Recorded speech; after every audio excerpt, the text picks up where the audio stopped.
years. I became a mother, a police officer, a firefighter. But none of those titles was greater than what God has called me to be. It has not been easy. I don't want nobody to feel like being called by God is easy, because it's not. You can be living your life, you can be clubbing, you can be partying, you can be having sex out of wedlock, you can be causing chaos and hell in the world. The devil gonna leave you be, because you're not on assignment for what God is telling you to do. But the moment that you submit to God and you begin back on your journey, the devil's coming like a wrath, because he know that the minute that you get in position, everything attached to you is going to be in position as well. To be called, sometimes it feels like a burden. But what we have to understand is the things that we go through, others wouldn't make it through. That's why we go through them. I remember a few years ago, I wasn't perfect by no means. I've never been perfect. But I felt like I was as close as I needed to be to follow God, because in my eyes, I was married. I didn't have my child out of wedlock. I went to church every Sunday. I was a part of every thing that I could be a part of in church. Like, I was witnessing to people. I was praise dancing because I love to worship God. That's my happy place. That's why I express myself and show God I'm not afraid to be used and minister to others. That's my happy place. And so I remember telling God, again, it was about 5 or 6 years ago.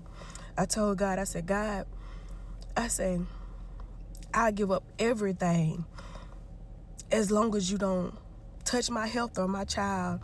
Anything and everything that's in my way from serving you the way that I need to, I give it up. Within a year, I wasn't living in the same house. I wasn't working at the same job. I wasn't with the same man. I wasn't even around my family anymore. My child was healthy.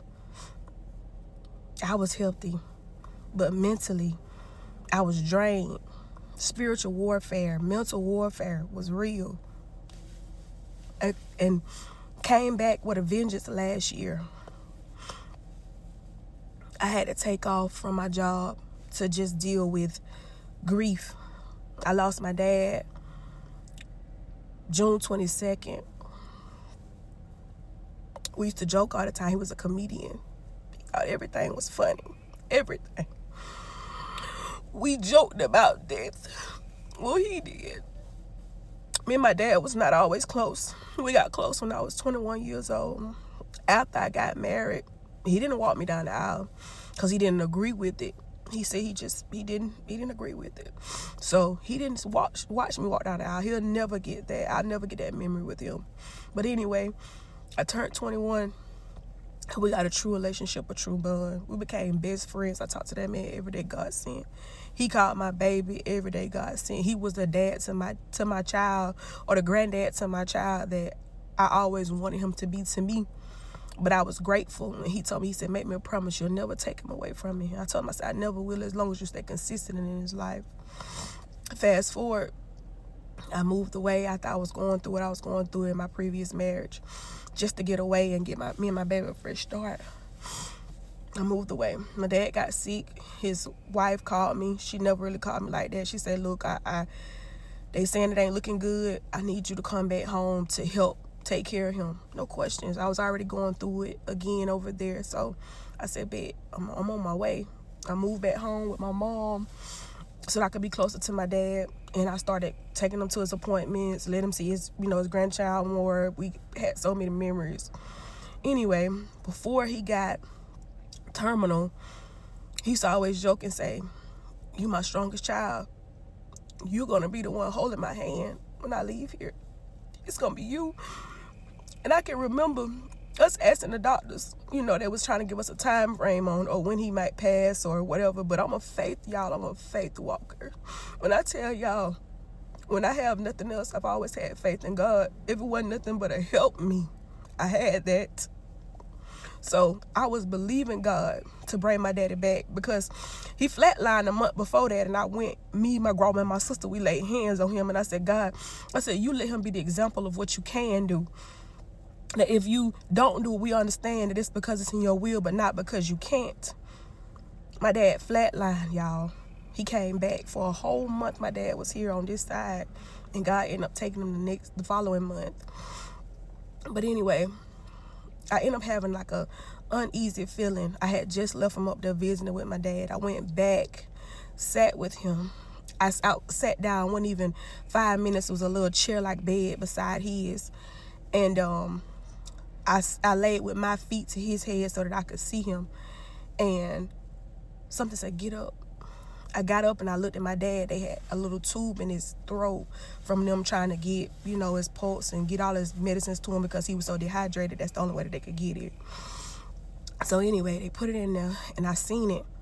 He was doing that, what they called a death rattle or growl. And he had stopped that. So I sat up, I looked at him, and I watched it as it beat it 1, 2, 3, 4, 5 times. And then it stopped. I looked at him and I said, I know you're not leaving me here. I whispered. I told him that I loved him.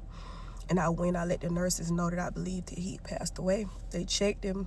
Sure enough, he was gone. I had to call my entire family and let them know that my dad passed away. I stood beside his bed and I felt like it was an injustice. I could not leave him there, even though I knew that it was just his shell, that his spirit was with God. That mentally broke me, but I kept going. I did his obituary. I went, I got his suit that he wore for the last time, picked out his casket, helped pick out his casket, everything that I could do to make sure that he had a beautiful homegoing ceremony. I was numb, but I didn't deal with it along with everything else I had to deal with it prior to that. And I'm a police officer, so I deal with other people's problems every day, along with, again, being a mom, along with, again, being called by God. So it's always, I feel like it's something on my shoulders. So I continued until God said, you're going to have to deal with your trauma. So I took off a month. I was forced to take a month off from work, and I did so.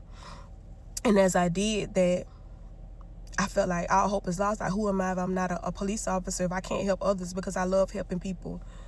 And God said, it's not over. Came back and made Officer of the Year. But I say all of that to say, you can't give up. Just because it looked like it's the end doesn't mean that it's the end. Just because you go through things, you go through them, but you get through them. Never give up and feel like God has forgotten about you. Never feel like what you're going through is the end. Because the whole time I was thinking I was out of here. The whole time God had me covered. Yes, he let the devil get next to me, but that was all. He wanted to see, was I going to give up? And I'm still here. Still here. Every day isn't easy, but I push forward. Continue to pray. Continue to trust God. Never give up. Because if there's a will, there's a way. He said, faith of a mustard seed. You know how small that is? You just got to have a little bit, and he'll take the rest. Y'all be blessed and have a great rest of y'all day, and continue to keep God first in all that you do, because he will continue to keep us. Bye.